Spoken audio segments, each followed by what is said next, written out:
Next हमारे पास है web browsing. अब वेब ब्राउजिंग क्या है? वेब ब्राउजिंग बेसिकली हम कह सकते हैं process of searching information on world wide web. अब वर्ल्ड वाइड वेब भी हम आगे डिस्कस करेंगे वर्ल्ड वाइड वेब क्या है और इसका क्या पर्पस है।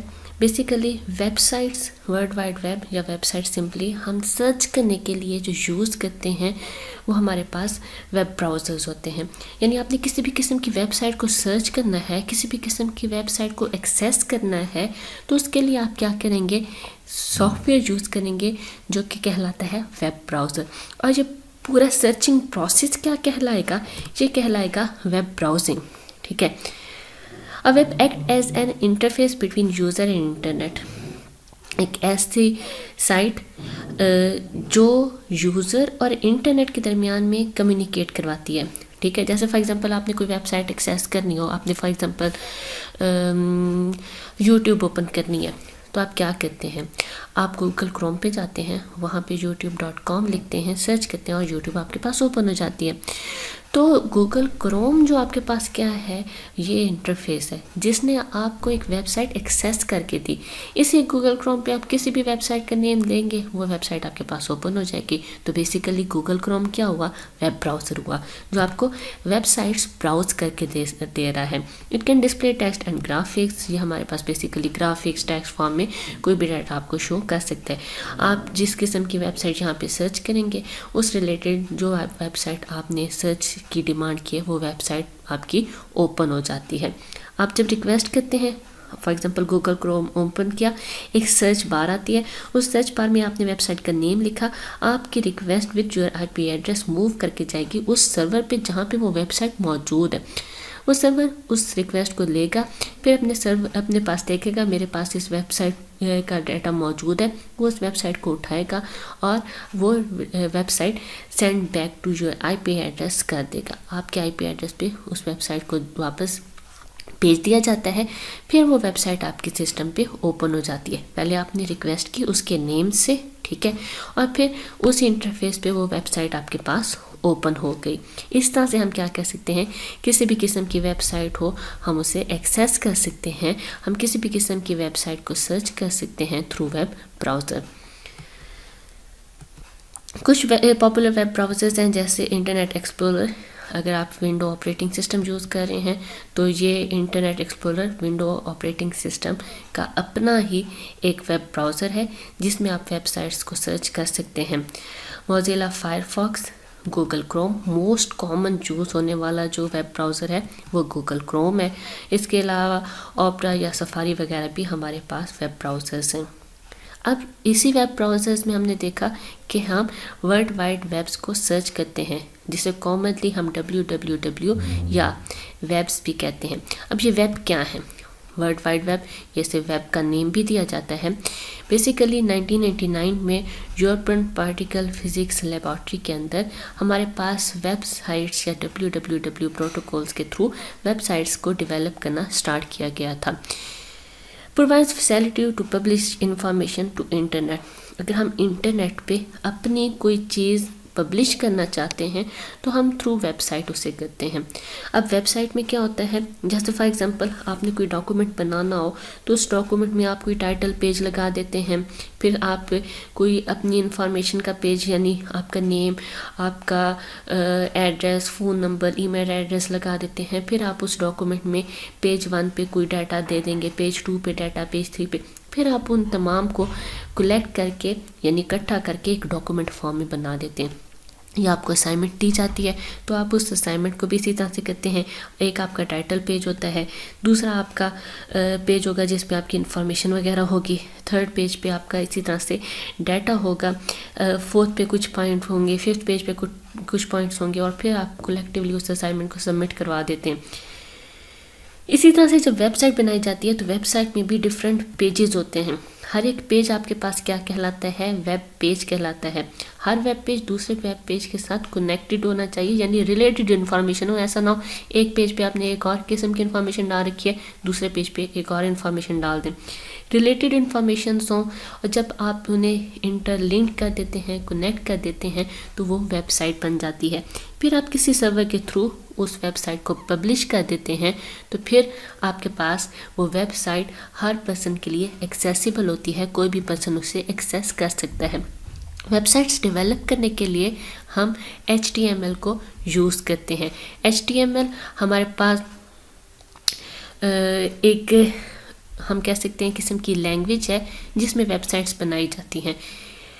इसके अंदर प्रॉपर्ली हमें बताया जाता है आपने किस तरह से इंटरफेस बनाना है, अगर आपने कलर चेंज करना है, टेक्स्ट को कहाँ पे आपने लिखना है, किस तरह से लिखना है, बॉर्डर डालना है, अंडरलाइन करना है, तो किस तरह से आप लिखेंगे। हर एक के लिए आपको क्या करना पड़ता है, लाइन ऑफ कोड याद रखना पड़ता है।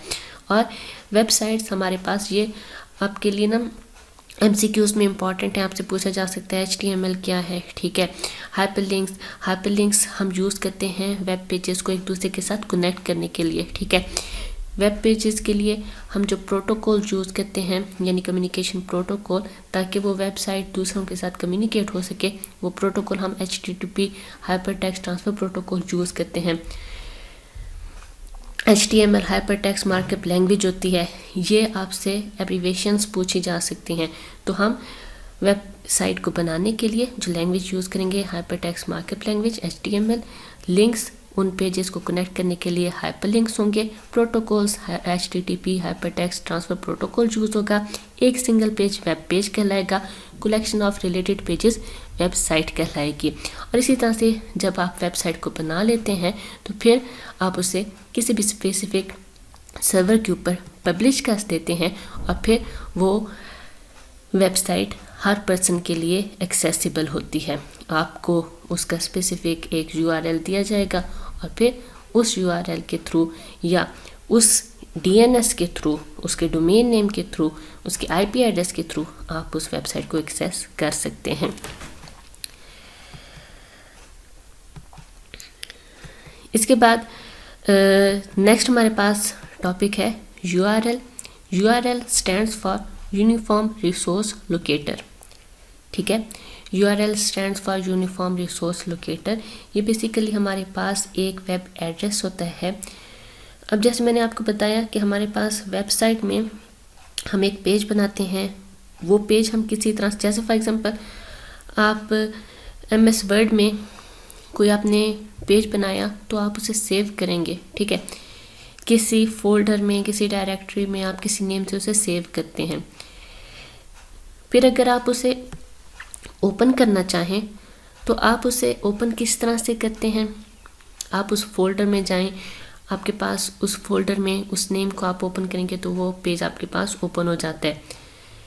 सेम इसी तरह से जब वेबसाइट किसी सर्वर पे पड़ी होती है तो वो उस वेब सर्वर का कोई ना कोई DNS होगा, ठीक है। उसके अंदर उस वेबसाइट का कोई ना कोई नेम होगा। वो वेबसाइट किसी फोल्डर में पड़ी होगी, फिर वो उस वेबसाइट में वो स्पेसिफिक पेज किसी नेम से पड़ा होगा, दूसरा पेज किसी और नेम से पड़ा होगा।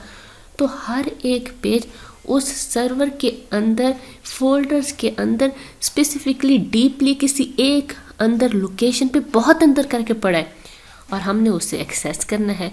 तो उसका फुल एक एड्रेस URL कहलाएगा, यूनिफॉर्म रिसोर्स लोकेटर। और उस एड्रेस के थ्रू हम डीपली पहुंच सकते हैं कि वो किस सर्वर में, किस डायरेक्टरी में, किस फोल्डर में, किस नाम से ये पेज पड़ा है।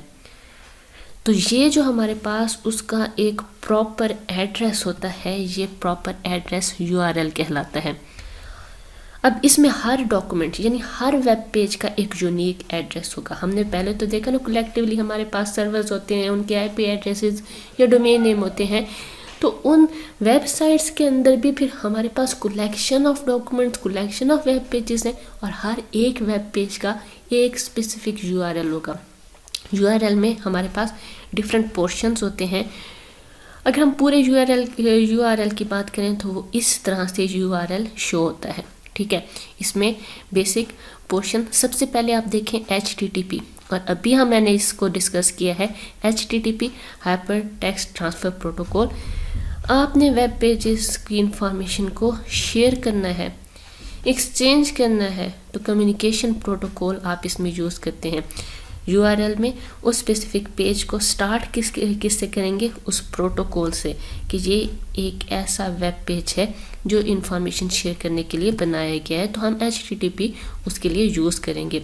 फिर हम यूज़ करते हैं www, इंडिकेट करता है कि ये एक वेबसाइट है। फिर हम देते हैं google.com, ये मैंने एग्जांपल दिया है। इस google.com की जगह पे कोई भी सर्वर नेम होगा, ठीक है, डोमेन नेम होगी जिस पे आपकी वो वेबसाइट मौजूद है। जिस सर्वर पे वो वेबसाइट मौजूद है उसका यहाँ पे फुल डोमेन नेम मौजूद होगा, कोई भी यहाँ पे नेम हो सकता है।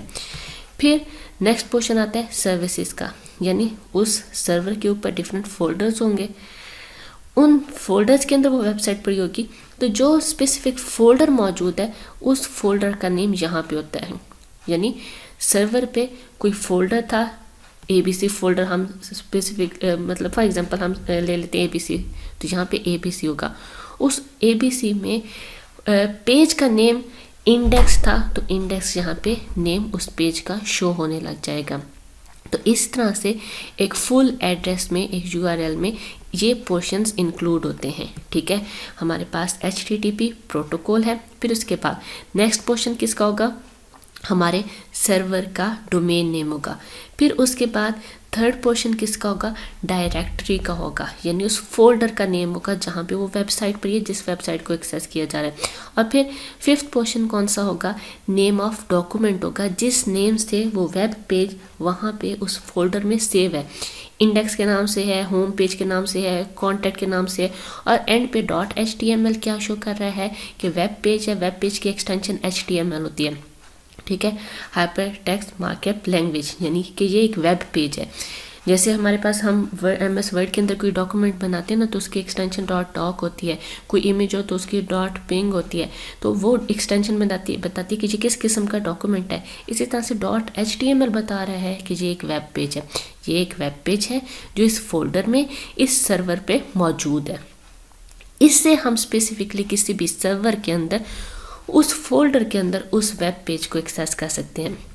आप देखें, आप कोई भी वेबसाइट ओपन करते हैं, उसमें वेबसाइट में आपने फॉर एग्जांपल कॉन्टैक्ट्स के आइकन को क्लिक किया, एक कॉन्टैक्ट्स की इंफॉर्मेशन आ जाएगी। आप देखेंगे आपके इंटरफेस के बिल्कुल ऊपर टॉप पे एक बार होती है, उस बार के अंदर फुल एक URL शो हो रहा होता है जो आपको बता रहा होता है कि ये क्या चीज़ है, ये डॉक्यूमेंट कहाँ से आया है, किस सर्वर पे मौजूद है। आप YouTube ओपन कर लें, वहाँ पे भी मौजूद ऊपर URL में आपको फुल उसकी एक्सप्लेनेशन शो हो रही होगी। आप कोई भी वेबसाइट ओपन कर लें, उसका कोई भी पेज ओपन कर लें, टॉप ऊपर एक सर्च बार में फुल उसका URL मौजूद होता है। नेक्स्ट हमारे पास है ईमेल एड्रेस। ईमेल एड्रेस, आप में से बहुत से लोग ऐसे होंगे जिन्होंने ईमेल एड्रेसेस यूज़ किए होंगे, ईमेल एड्रेस अपना खुद से बनाया हुआ होगा, और बहुत से कुछ ऐसे भी होंगे जिन्हें ईमेल एड्रेसेस का नहीं पता होगा। जिन्होंने कभी ईमेल एड्रेस नहीं बनाया, उन सब के लिए एक छोटी सी मैं एक असाइनमेंट देती हूँ कि आप लोगों ने खुद से अपना एक ज़ाती पर्सनल ईमेल एड्रेस बनाना है। किसी भी आप सर्वर पे उसे बना सकते हैं, आप Gmail पे बना लें, याहू पे बना लें, हॉटमेल पे बना लें, किसी पे भी बनाना चाहें बना सकते हैं, लेकिन प्रेफरेबल है Gmail पे बना लें, ठीक है। एवरी ईमेल अकाउंट है यूनिक एड्रेस। अब जैसे हमारे पास मोबाइल नंबर होते हैं ना, तो सबका मोबाइल नंबर सेम नहीं होता, हर एक का यूनिक होता है। इसी तरह से ईमेल एड्रेस भी सबका यूनिक होना चाहिए। हर पर्सन का ईमेल एड्रेस यूनिक होता है। अगर आपने ईमेल एड्रेस कभी बनाया हो ना, तो आप अपना यूज़र नेम देते हैं, कोई भी आपने फॉर एग्जांपल नेम दे दिया, फॉर एग्जांपल मैं नेम देती हूँ shbana.malik@gmail.com। अब शबाना मलिक से अगर पहले से इस नेम पे किसी ने ईमेल एड्रेस बनाया हुआ है ना, तो मुझे वो सर्वर नोटिफिकेशन दे देगा कि ये ऑलरेडी एग्जिस्टेड है, इस नाम पे आप ईमेल एड्रेस नहीं बना सकते। क्यों? क्योंकि सबका ईमेल एड्रेस यूनिक होना चाहिए। पहले से किसी ने बनाया हुआ है, मैं उस पर नहीं बना सकती, मेरा यूनिक हो, ऐसा होना चाहिए जो पहले किसी ने नहीं यूज़ किया हुआ यूज़र नेम। तो इसमें हम डिफरेंट हम टेक्स्ट को, डिजिट्स को, सिंबल्स को यूज़ करते हुए हम यूज़र नेम अपना बना सकते हैं। और उसके बाद फिर ऐड का साइन होता है और उसके बाद DNS एड्रेस होता है, यानी कि किस किस्म के डोमेन पे हम अपनी ईमेल एड्रेस को डेवलप करें। जैसे myemail@gmail.com, जीमेल सर्वर पे मैंने माई ईमेल के नाम से एक ईमेल अकाउंट क्रिएट कर दिया। माई ईमेल यूज़र नेम हो गया, ठीक है, फिर ऐड का साइन हो गया और फिर gmail.com यह साइन शो करता है कि डोमेन नेम क्या है जिसके ऊपर आप इसे जनरेट कर रहे हैं। सिंपल बनाने का तरीका, आप जीमेल पे अगर बनाना चाहते हैं, आप जीमेल साइन अप करें, वहाँ पे आप अपना यूज़र नेम आपसे पूछा जाएगा, आपसे कुछ इन्फॉर्मेशन ली जाएगी कि जेंडर पूछा जाएगा आपसे, आपकी एज पूछी जा सकती है, डेट ऑफ बर्थ पूछी जा सकती है। इस किस्म की इन्फॉर्मेशन लेने के बाद वो आपसे पूछते हैं कि आपने किस नेम से, किस यूज़र नेम से बनाना है, ठीक है। और उसके बाद फिर वो आपसे पासवर्ड पूछते हैं, एक स्पेसिफिक, एक प्रॉपर फॉर्म का पासवर्ड आप वहाँ देते हैं। उसके बाद आपका ईमेल एड्रेस बन जाता है। अब जब भी चाहें लॉगिन करना चाहें तो अपने यूज़र नेम और पासवर्ड को यूज़ करते हुए आप उसके अंदर लॉगिन हो सकते हैं। इसके बाद नेक्स्ट है news group. News group discussion groups होते हैं इंटरनेट पे, ठीक है। बेसिकली काम क्या होता है, किसी भी पर्सन का इस न्यूज़ ग्रुप में अटैच होकर किसी भी किस्म के टॉपिक पे इंफॉर्मेशन शेयर करना या डिस्कशन करना बेसिकली इस न्यूज़ ग्रुप का एक मेन मकसद होता है। जैसे अगर हम सिंपल भी बात करें, आप में से बहुत से लोग ऐसे होंगे जिन्होंने फेसबुक यूज़ की होगी, उस पर भी ऐसा होता है, कोई पोस्ट आ जाती है, उसके नीचे हम कमेंट करके एक दूसरे के साथ डिस्कशन करने लग जाते हैं। इसी तरह से न्यूज़ ग्रुप में भी कोई ना कोई आर्टिकल्स आते रहते हैं और फिर आपका उस न्यूज़ ग्रुप में लॉगिन होना ज़रूरी है। आपके पास कोई यूज़र नेम पासवर्ड होगा, आप उस न्यूज़ ग्रुप में लॉगिन हो जाएंगे, ठीक है। इसी तरह से वहाँ पे और भी बहुत से लोग लॉगिन होंगे। आप फिर उसके बाद क्या करते हैं कि उस न्यूज़ ग्रुप के अंदर लॉगिन होके वहाँ पे डिफरेंट हमारे इंटरेस्ट रिलेटेड या according to our interest different articles मौजूद होते हैं। आप किसी भी आर्टिकल पे जाके उसके अकॉर्डिंग डिस्कशन कर सकते हैं। रिसर्च पर्पज़ के लिए न्यूज़ ग्रुप मोस्टली यूज होते हैं। आपने कोई रिसर्च करनी है कि किस किस्म के लोग क्या सोचते हैं या किस एरिया के लोग किस किस्म के सोच रखते हैं, आप कोई आर्टिकल बनाएं, उसके ऊपर डिफरेंट लोग अपने रिव्यूज़ देंगे, एक दूसरे के साथ डिस्कशन होगी और आप वहाँ से एक्सेस कर सकते हैं कि लोग इस टॉपिक के बारे में इनका नज़रिया क्या है। किसी भी टॉपिक को हम उठा लें, हर पर्सन अपना पॉइंट ऑफ व्यू देना लग जाता है, उसके ऊपर डिस्कशंस होने लग जाती हैं। ये बेसिकली न्यूज़ ग्रुप के अंदर प्रोसेस हो रहा होता है। तो इस तरह से हमारे पास न्यूज़ ग्रुप्स मौजूद होते हैं। न्यूज़ ग्रुप्स को आप सब्सक्राइब करते हैं, उसके बाद उसके ऊपर मौजूद आर्टिकल्स वगैरह को आप देख सकते हैं और उसके ऊपर डिस्कशंस कर सकते हैं। मुझे उम्मीद है आपको चैप्टर नंबर 10 क्लियर होगा। अगर आपको कोई भी कन्फ्यूजन है तो आप मुझसे पूछ सकते हैं। अल्लाह।